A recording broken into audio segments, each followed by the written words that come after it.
confirmer que les résultats que vous avez obtenus lors du test de corrélation est valide, est valable. Donc, pour faire les tests de normalité, c'est la même chose. On vient dans statistiques descriptives, vous voyez, explorer. On explore maintenant. Voilà, voilà, explorer. Donc, on va maintenant faire, on va analyser d'abord le sexe. Voilà, donc je vais aller dans tracé peut-être. Voilà, donc, vous êtes là. Test, voilà, test de normalité. Toujours dans analyse, statistique descriptive, explorer. Voilà, donc on va prendre le sexe, liste des variables dépendantes. Voilà, analyse. Voilà, statistique descriptive. Voilà, on va dans explorer. Et je mets ici sexe dans la liste des variables dépendantes. Pour la liste des facteurs, là, je les laisse. Je prends juste le tracé. Et pour voir le tracé des répartitions gaussiennes avec test. Vous voyez? Donc, j'essaie de poursuivre. Non, attendez, je vais vérifier ça d'abord, si ça tombe. Voilà, je vais vérifier.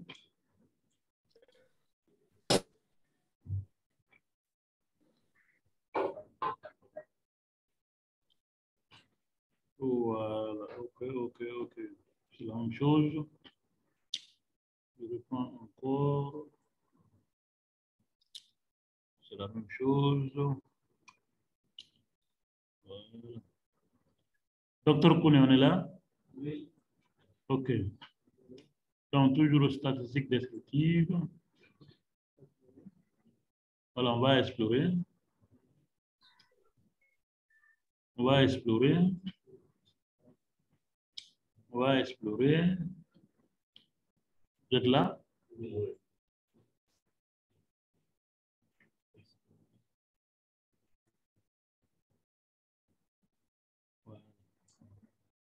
Donc, on explore les options. Il n'y a pas assez, exclure, il n'y a pas assez de différence.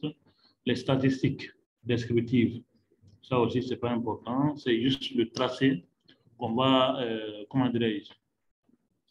Et si possible, on peut cocher l'option histogramme pour que ça vienne avec les histogrammes.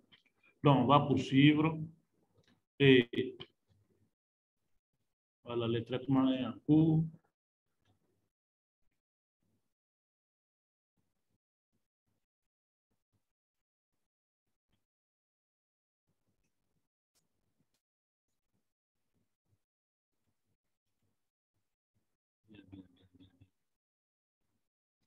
Voilà, tout ça, ça m'intéresse. Pas ce qui m'intéresse, c'est ça.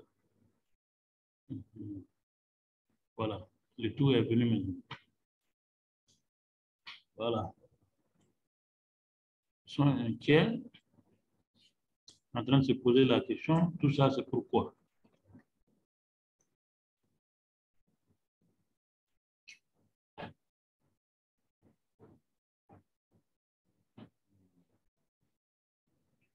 Voilà.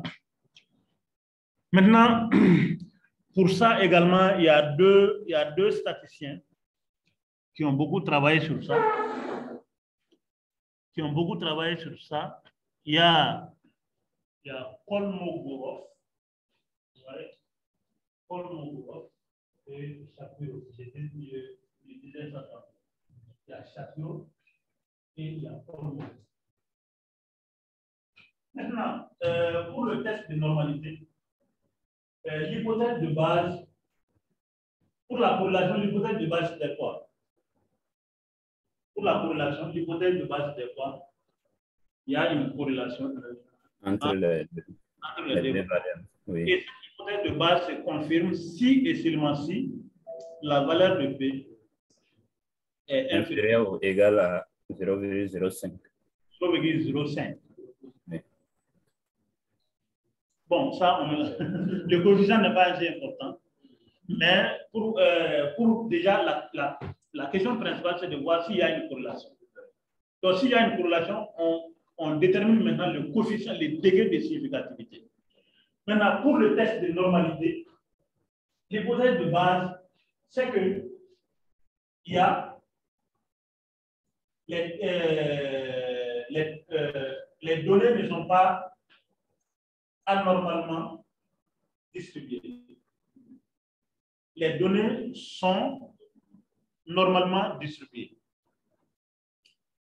Et cela également se confirme si le p-value est inférieur ou égal à 5%. Maintenant, l'hypothèse contraire, c'est qu'il n'y a pas de corrélation entre, ou non, les données ne sont pas normalement distribuées. Et cette hypothèse contraire se confirme si le p-value est supérieur à 5%. Alors, professeur, oui, vous me permettez de vous interrompre? Allez-y. Oui. Et ici, pourquoi vous avez pris une seule variable pour faire les tests? Ou bien c'est un exemple? Non, ce n'est pas un exemple. Oui. Votre question est très bonne. Oui. Oui, qui peut nous aider?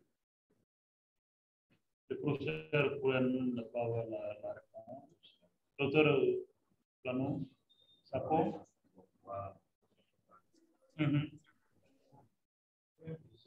Allez-y.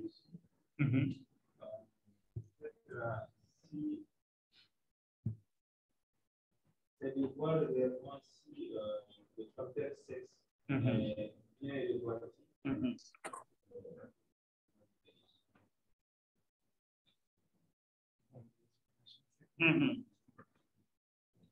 Parce que voilà, le test de normalité, le test de distribution, ça concerne une variable. Ça veut dire quoi? Quand vous prenez une variable, la valeur moyenne, c'est ça, c'est ici. Et quand on calcule la variance, normalement, toutes les autres variables doivent se passer comme ça.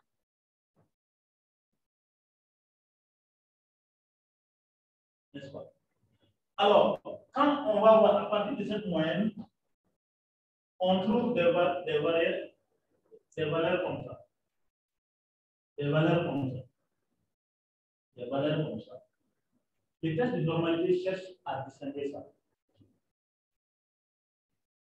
Alors, parce que on va dire que le prix payé, alors on prend une variable, le prix payé par centre de consultation.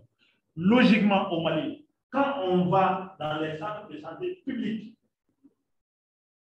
les hôpitaux doivent avoir des prix similaires, n'est-ce pas?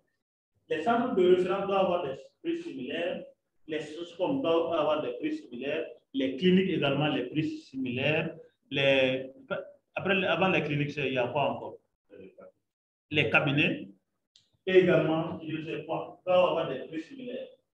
Mais vous partez aux cliniques de Diara, pendant que la moyenne, c'est 3 000 francs. Chez Diara, lui, il facture la consultation, les frais de consultation à 25 000 francs. Ou même 100 000 francs. Pour l'admission. Il n'y a aucun frais d'inclus, hein, juste pour avoir la permission d'entrer, d'avoir accès à un médecin. C'est pas bizarre ça? Voilà, c'est pour détecter si nos chiffres respectent également une logique. Nos données respectent une logique. C'est la raison pour laquelle on fait le test de normalité. Si les données qu'on a, vraiment, c'est les données normales. Est-ce que vous voyez? Au Mali, quand vous faites une étude, quand vous faites des collectes de données sur le revenu des gens, À Bamako, vous allez voir que bon, parmi les revenus, on va prendre le salaire. Le salaire, vous allez voir que les salaires ne sont pas les mêmes, mais la différence entre les pays ne sont pas aussi que ça. Si Charles est payé à 2 millions, vous allez voir que l'autre est payé à 1 million.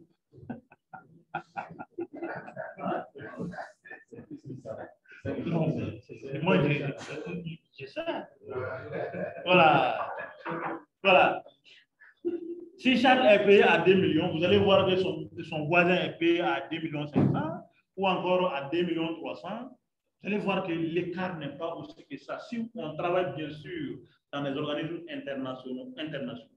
Et si on est fonctionnaire, le salaire de base, vous allez voir que ça ne dépasse jamais 200 000. Et quand vous allez voir que chez quelqu'un, sa base, en tout cas, ça, aux environs de 800 000, donc c'est ici qu'on se pose la question. C'est de voir le revenu parmi les fonctionnaires, le revenu parmi les agents qui travaillent dans les organismes internationaux, le revenu parmi les gens qui sont indépendants. Donc c'est pour voir, en tout cas, la normalité des données sur lesquelles on présente. Alors, si on a des données comme ça, c'est des données vraiment anormales. Et statistiquement, généralement, il y a certains qui tentent de corriger en calculant le logarithme népérien des chiffres. C'est la raison pour laquelle je dis que souvent on rentre dans les chiffres pour casser en droit ces anormalités. Voilà, quand on calcule le logarithme népérien, ça casse en droit la différence entre les chiffres. Donc, forcément, si une donnée n'est pas normalement distribuée, calculer, si c'est bien sûr une donnée quantitative, calculer le logarithme népérien, vous allez voir que ça sera distribué normalement. C'est la raison, la plupart des scientifiques font ça. Est-ce que vous voyez? Donc, les tests de normalité, même si vous mettez 1000 variables, le résultat sera sorti individuellement par variable. Docteur Hervé. Oui, process, j'ai compris. C'est ma réponse. Oui, merci. Merci pour la réponse claire. Voilà. Maintenant, est-ce que ici, le sexe est normalement distribué? Pourquoi? On a notre coefficient de significativité. Notre p-value est égal à 0. Et le coefficient statistique, c'est 2,6. Donc, ça veut dire que c'est une donnée qui n'est pas normalement distribuée parce que le p-value est inférieur à 5%. Donc, pour la normalité et pour le coefficient, c'est le contraire. Pour le coefficient de corrélation, c'est inférieur à 5%. Et pour la normalité, c'est supérieur à 5%. Quand vous constatez que c'est supérieur à 5%, dites que les données sont normalement distribuées. Le cas contraire, anormalement distribué. Donc, vous vous doutez un peu. Je vais demander, est-ce que mes agents de collecte là, est-ce qu'ils ont bien travaillé? Est-ce qu'ils ont bien travaillé? Est-ce qu'ils ne sont pas partis sous les manguiers, on doit prendre du thé et à 16 heures remplir les questionnaires? Parce que quand on fabrique des données, on n'a pas toujours la capacité de fabriquer différemment. On a tendance à reproduire la même chose. Et si on a tendance à fabriquer différemment, on a tendance à différencier bizarrement. Professeur? Oui. Ça peut être aussi dû à un mauvais échantillonnage, non? Un biais de sélection. Parfait. Je suis parfaitement d'accord avec vous. Oui. Par exemple, si vous essayez, si vous travaillez sur les salaires et que l'échantillonnage n'est pas rien fait, ça pourrait en droit poser des problèmes de ce genre. C'est bon? Donc, on vient de faire avec le sexe. Il y a quoi? Je vois des mouvements là. Vous êtes pressé pour... Non. J'ai essayé de pas trouver cette ligne-là. Je pense que vous avez agi encore. Non. Ah, ok. Non, il faut. Venez, Charles. Venez. Ok, venez. Pas bien saisi, quoi. Ok. Venez, donc, voilà, test sur la variable prix payé. Vous testez la variable ou encore la variable âge.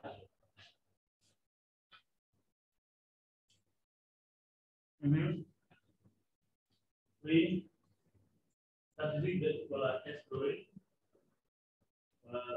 Âge. Oui. Bon, je réinitialise ça d'abord.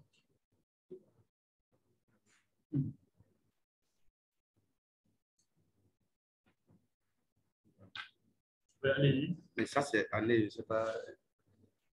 Avant, on avait le truc de âge.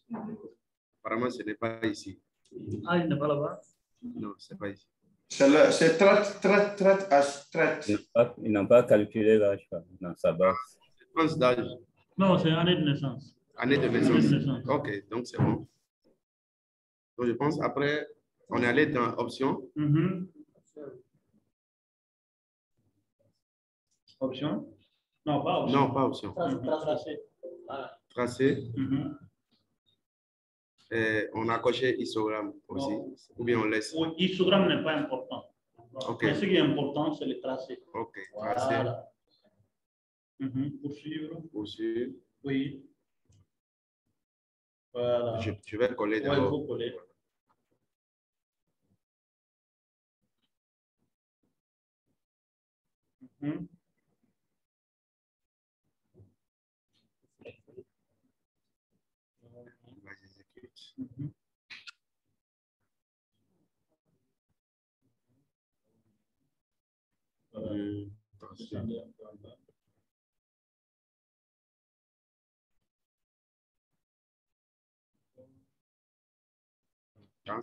Voilà. Si vous ne voyez pas comme ça, vous voyez, cliquez sur test de normalité. Voilà. Vous voyez. Donc, également, ici, c'est combien? Ici, c'est 0. Le plus évalué également, c'est 0. Donc, ça sous-entend que ce n'est pas normalement distribué. N'est-ce pas? Oui.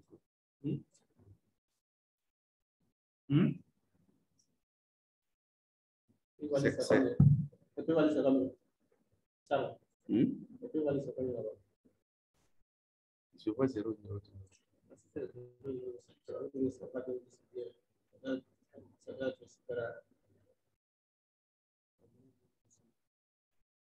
C'est bon? Correction de signification de l'ilfort. Coefficient de? Je lis un petit A qu'ils ont défini en bas là. Correction de signification de l'ilfort là. Où ça? Kolmogorov. Oui. Coefficient de significatif. Voilà, tout ça, c'est des statisticiens qui ont beaucoup travaillé sur ces choses. Voilà. Ok, c'est bon, c'est compris? Oui, c'est compris. Ok, test de normalité. Bien. Alors, est-ce que ça c'est compris? Compris? Alors, on va essayer de voir le prix payé.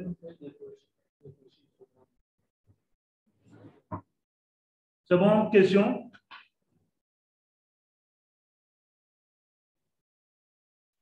Question?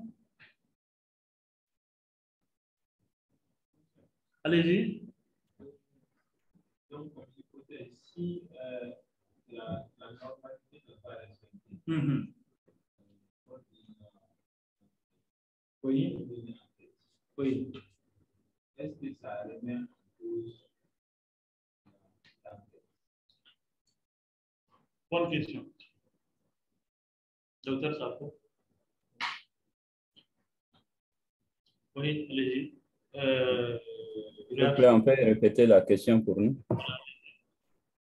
J'ai dit, si la normalité n'est pas respectée, est-ce que ça peut mettre en cause? Ça remet en cause l'enquête. Comme tu n'enquêtes pas. Oui. Ce qui peut reprendre. Voilà. Charles, qui est en train de parler? Dambélé ou Hervé? Hervé. Oui, professeur. Oui. Comme le professeur l'avait déjà dit, hein, le professeur l'avait déjà dit, ça peut mettre vraiment en cause les résultats, sinon même en doute. Il a pris un exemple des gens qui fabriquent. Il y a tout ça. Moi, j'avais parlé aussi des biais de sélection au niveau de l'échantillonnage. Voilà, tout ça, si on parle de biais déjà, ça veut dire il y a un petit problème. Voilà. Oui. Oui, docteur Dambélé.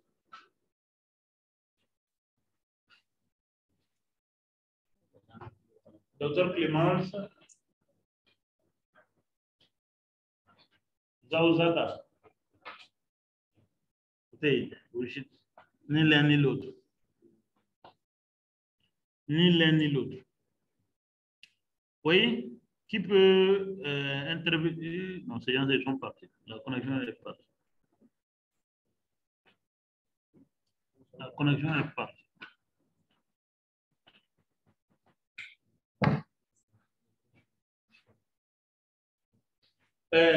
Alors, par rapport à la question de Dr. Touré, si le test de normalité n'est pas établi, c'est que ça nous pousse à faire d'autres tests.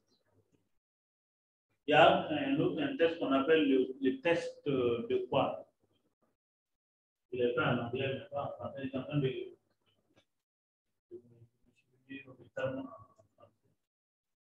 en anglais, on appelle QNES. Le coefficient d'écartement. Voilà, d'écartement. Voilà, le coefficient d'écartement. Là, il y a quel écart entre la moyenne de chaque donnée. On est tenté de calculer le logarithme de ce coefficient. Donc, pour faire ça, très simple, même Excel peut nous permettre la prochaine fois, on pourrait faire ça. C'est comme on va faire un diagramme, tracer la moyenne et essayer de placer les données par rapport à ça. Vous allez voir que les données anormales, vous allez voir leur position par rapport à la moyenne. Si vous définissez, par exemple, si la moyenne est tracée, en tout cas, le champ de normalité, vous allez voir également le champ de normalité également est tracé. Toutes les données qui sont en dehors du champ de normalité, vous allez les cibler. Pourquoi ça? Cela vous amène à même identifier ces questionnaires pour voir pourquoi ces données se présentent ainsi. Donc, vous allez voir que soit les questionnaires ou encore la saisie a été mal faite, l'agent qui a fait la saisie soit s'est trompé, ou encore celui qui a fait la collecte s'est trompé, ou encore l'échantillon a été mal choisi. Par exemple, vous êtes en train de voir le salaire des fonctionnaires au niveau des fonctionnaires catégorie A. Bon, disons, il y a A1, il y a A2, il y a A3. Prenons catégorie A2. Mais dans votre échantillonnage, vous avez mis les agents de la Banque mondiale. Fait combien? Charles, c'est plus combien?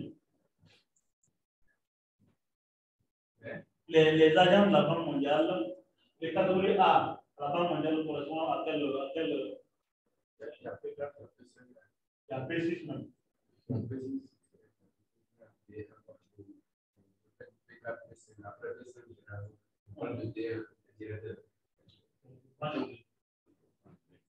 D, c'est ça. Dans votre échantillonnage, il y a un agent ou encore deux agents de la Banque mondiale demain qui se sont retrouvés ici. Parmi vos échantillons, vous ciblez les fonctions de la catégorie A2. Et dans ça, il y a dans l'échantillon, il y a deux agents de la Banque mondiale, catégorie B1, qui sont retrouvés dans l'échantillon. Les données par rapport à ces deux, les données de ces deux personnes, par rapport au salaire de fonctionnaire malien, ça va être comme voilà. Donc, ça va être anormalement positionné par rapport au salaire. Donc, quand vous faites ça, la distribution de normalité, le diagramme de distribution de normalité, vous allez voir le comportement de ces données-là. Et en identifiant, en allant chercher les questionnaires, vous allez comprendre que, en tout cas, l'échantillon il y a une erreur au niveau de l'échantillonnage. Si ce n'est pas là-bas, il y a une erreur au niveau de la CNP. S'il y a quelqu'un qui est payé à 200 000 francs, vous ajoutez un zéro, ça devient combien? Et vous corrigez cela. Et si tout cela est vérifié et qu'il n'y a aucune erreur, présentez vos données sont très bonnes, mais donnez des explications pour voir vos données sont comme ça. Les machines ne permettent jamais d'expliquer tout. C'est la raison pour laquelle, pour qu'une étude soit valable, il faut la combinaison des deux, qualitative et quantitative. C'est bon? La chose là, elle est vraiment importante. Et je voudrais qu'à partir d'aujourd'hui, que la base soit maîtrisée, la base soit un acte, pour qu'on puisse aller rentrer un peu en profondeur. Ça va beaucoup vous aider pendant le traitement de vos données de mémoire. Mais si on se focalise toujours sur, en tout cas, les BABA, ça ne va pas beaucoup vous aider. Voilà. Donc, il est presque l'heure. S'il n'y a pas de questions. Professeur? Oui, allez-y. Il y a une question. Hein. Allez-y. J'aimerais qu'on interprète la courbe. Il y a une courbe linéaire. Il y a une courbe. Oui, il fait défiler. Hein. S'il défile en bas, il y a une courbe. C'est ça, non? La courbe, oui, de normalité théorique. Voilà, exactement. Vous voyez? Donc, s'il y a moyenne, vous voyez que normalement, ça c'est la ligne de la moyenne. Oui. Vous voyez? Donc, ça c'est le tracé comme ça. Oui. Et vous allez voir qu'il y a 2 points. Il y a 2 points. Ici, vous voyez, ça peut être soit la femme ou encore l'homme. Voilà la position des données par rapport à la moyenne. Vous voyez? Est-ce que vous voyez? Donc, ils sont, voilà. Ils sont, parce que comme c'est les données quali, et la différence n'est pas aussi que ça, c'est 1 et 2, n'est-ce pas? C'est la femme 1 et l'homme, c'est, ou encore la femme 2, l'homme, c'est 1. Donc, les situations par rapport à la normale, qui n'est pas bon, c'est ce qui est apparu au coefficient. Donc, la ligne, c'est la ligne de la moyenne. Bon, avec les données qualitatives, on se méfie beaucoup de la moyenne, parce que la moyenne n'est pas du tout bonne. C'est la raison pour laquelle toute explication qu'on va donner à ce diagramme-là, n'est pas bon. Oui. Professeur? Oui. Et ici, les points devraient plus un peu se rapprocher de la droite, non? C'est-à-dire, quelle droite? oui, le tracé,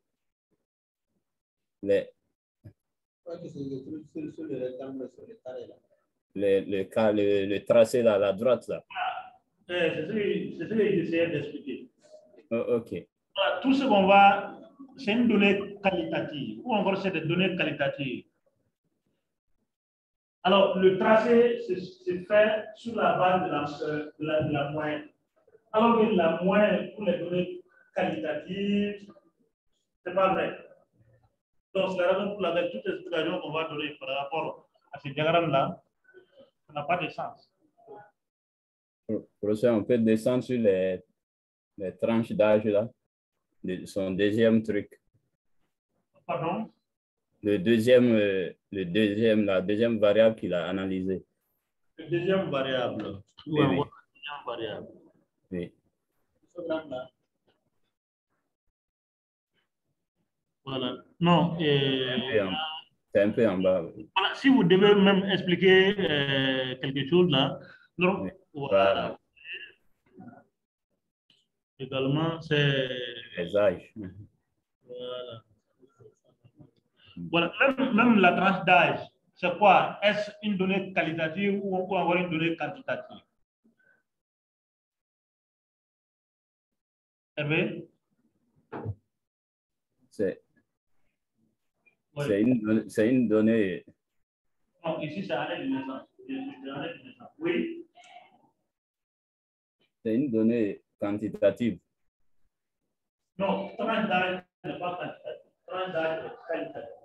Oui. Oui, Voilà. tranche d'âge est qualitative. Tranche d'âge est qualitative. Oui. Voilà.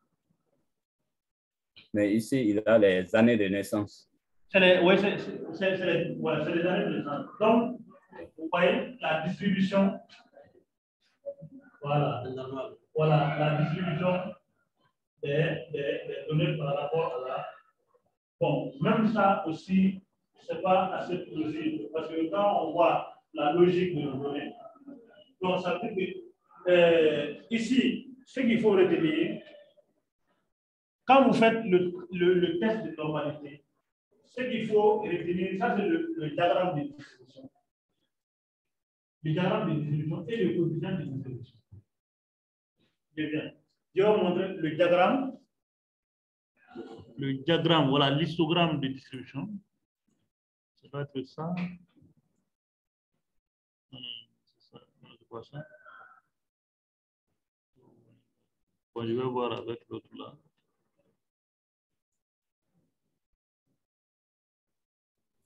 Si vous défilez en bas, voilà. Oui. Non, même le moustache aussi peut expliquer, mais même ça aussi, c'est un peu compliqué. Sinon, j'avais fait.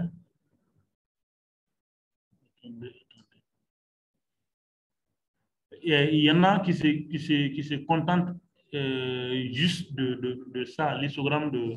Bon, ici, ce n'est que 2 variables. Non, il l'avait fait sur ma machine. Attends.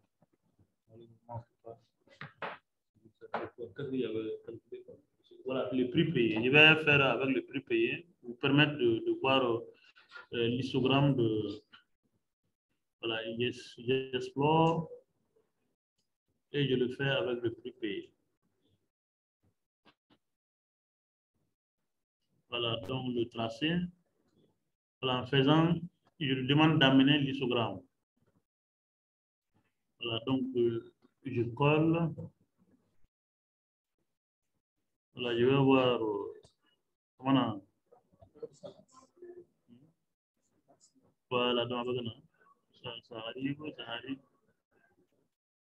Ça arrive.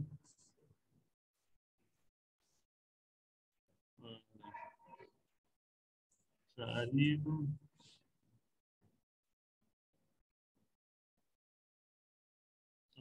Pas ici.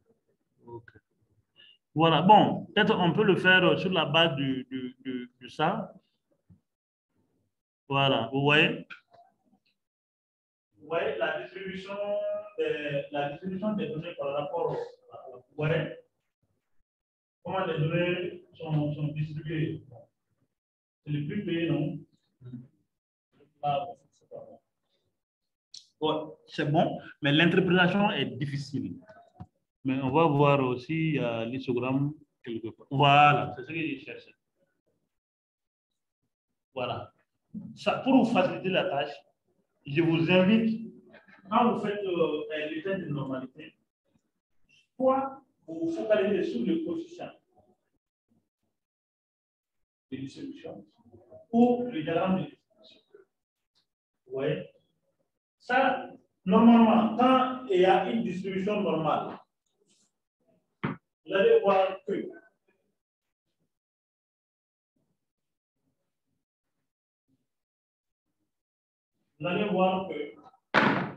les diagrammes va se présenter comme ça.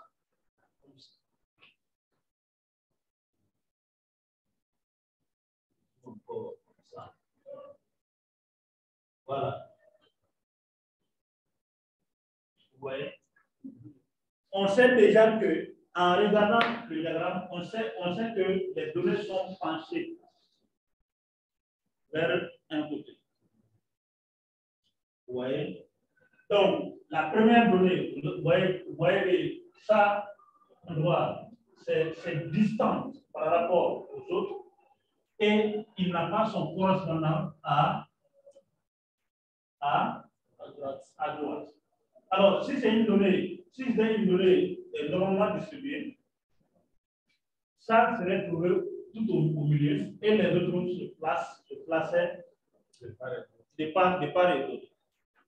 Donc, le diagramme, il y a le milieu, le gauche et la droite. Donc, les données sont normalement distribuées en droite du milieu vers les deux côtés. Mais si les données sont penchées vers un côté, et même, vous voyez qu'en droit, ça, c'est très minime par rapport en droit aux données à la grande donnée. Donc, vous voyez que juste en regardant le diagramme, les données ne sont pas normalement distribuées. Donc, on se base sur ça. Ça, c'est un premier indicateur. Le deuxième indicateur, ça, c'est le coefficient. Donc, focalisez-vous en droit sur ces deux indicateurs pour essayer de définir, de déterminer en droit si les données sont normalement distribuées ou anormalement distribuées. Donc, pour les autres graphiques, alors, c'est des calculs statistiques en droit dont les résultats apparaissent sur les graphiques. Peut-être que le professeur n'a pas assez d'éléments. Ou encore, même s'il a des éléments, bon, ce n'est pas assez utile en droit, c'est une perte de temps, d'une part et d'autre. Pour simplifier le travail, focaliser sur soit le diagramme ou encore le coefficient de normalité. Donc, si c'est supérieur à 5%, dites-vous que si c'est supérieur à 5%, le résultat va se voir à partir de la distribution sur le diagramme. C'est bon? Voilà. Donc, monsieur Hervé. Oui, professeur. Là? Oui, je suis là. Vous avez compris l'inflation de la réponse? Effectivement, oui. Voilà. Donc, et dans vos rapports, vous pouvez mettre ça, le diagramme, et à côté de ce diagramme, le coefficient. Donc, ça, c'est vraiment suffisant pour convaincre n'importe quel scientifique du domaine, en droit de votre sérieux, en droit au travail. Voilà. Donc, les séances prochaines, ou encore la séance prochaine, la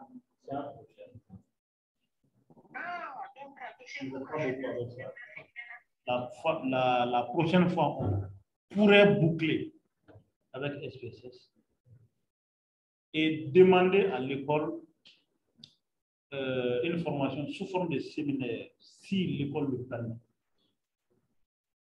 1, 2, 3 séances pour boucler avec un logiciel de 16. Soit on va prendre CSO, ou encore on va prendre vos collègues. Donc, si on prend l'un ou l'autre, le professeur ne va pas faire de va-et-vient. On va faire ça en une session unique pour faciliter votre compréhension et faciliter également la tâche au professeur. Donc, sous forme de séminaire, peut-être de 8h à 14h, on a fini une conférence. Voilà, donc si l'école nous facilite ça, donc c'est comme il nous reste maximum 3 séances pour boucler le module. C'est bon? Voilà. Oui. Il faut que les responsables fassent la demande. Voilà, même le professeur va faire la demande. Voilà. Il faut, surtout comme il y a toujours quelque chose à payer là. Ok, donc, merci pour votre assiduité. Merci, professeur. Merci, professeur. Merci, professeur. Merci.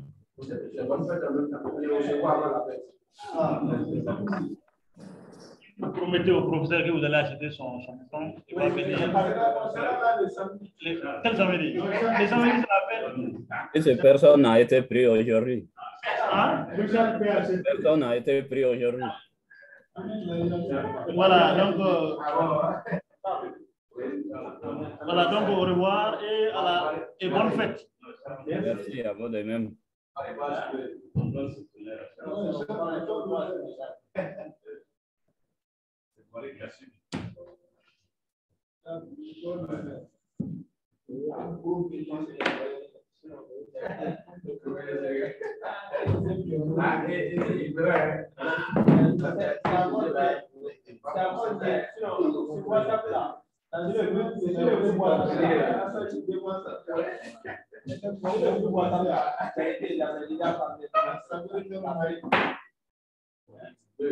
La fin du tour, c'est ça. Merci le professeur. Il avait dit qu'à partir de ce moment. Oui, ça c'était sur la voilà. Il faut qu'on lâche. Voilà, exactement. Non, on n'a pas fait. Et normalement, c'est pas arrêté. Non, c'est dans l'économie, c'est déjà dans l'histoire de